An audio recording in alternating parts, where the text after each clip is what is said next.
Eneo la hifadhi ya Ngorongoro NCA linalotambuliwa kama urithi wa dunia na UNESCO limeendelea kuwa mfano wa kipekee wa kuishi pamoja kwa binadamu, wanyamapori na mazingira kwa vizazi vingi.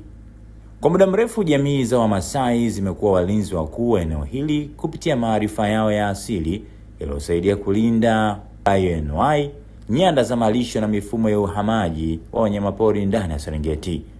Hayo yamebainishwa kupitia uchambuzi uliofanywa na wakili Onesmo Langurumwa, mkazi wa Ngorongoro ambaye ni mtetezi maarufu wa haki za binadamu na mratibu kitaifa wa mtandao wa watetezi wa haki za binadamu Tanzania THRDC, ambapo ameeleza kuwa pamoja na mchango huo, wito wa kuingiza maarifa ya asili katika mfumo rasmi wa uhifadhi haujapatiwa uzito unaostahili. Ripoti za tume mbili za rais zilizowasilishwa Machi 2026 zimeeleza kutojumuishwa kikamilifu maoni ya jamii za asili, huku zikielekeza kuonesha uwepo wa Masai katika changamoto ya kimazingira badala ya kuwa sehemu ya suluhisho. Wadau wa haki za binadamu sasa wanasisitiza umuhimu wa mabadiliko ya sera, wakitaka sera kutambua mchango wa maarifa ya jadi katika uhifadhi endelevu, mapendekezo yanayohusisha kuanzishwa kwa mfumo shirikishi wa usimamizi kama Biocultural Co-Management na Two-Eyed inayounganisha maarifa ya asili na ya sayansi ya kisasa.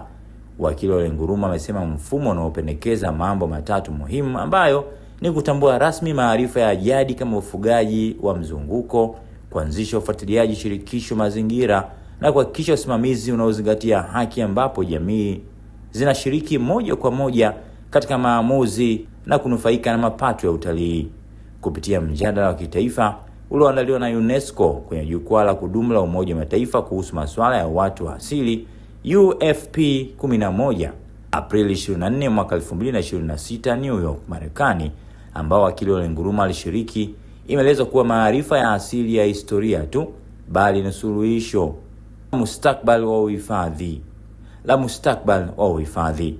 Ngorongoro ina nafasi ya kuwa mfano wa dunia katika uhifadhi jumuishi iwapo ushirikiano wa kweli kati ya serikali, jamii na wadau utaimarishwa.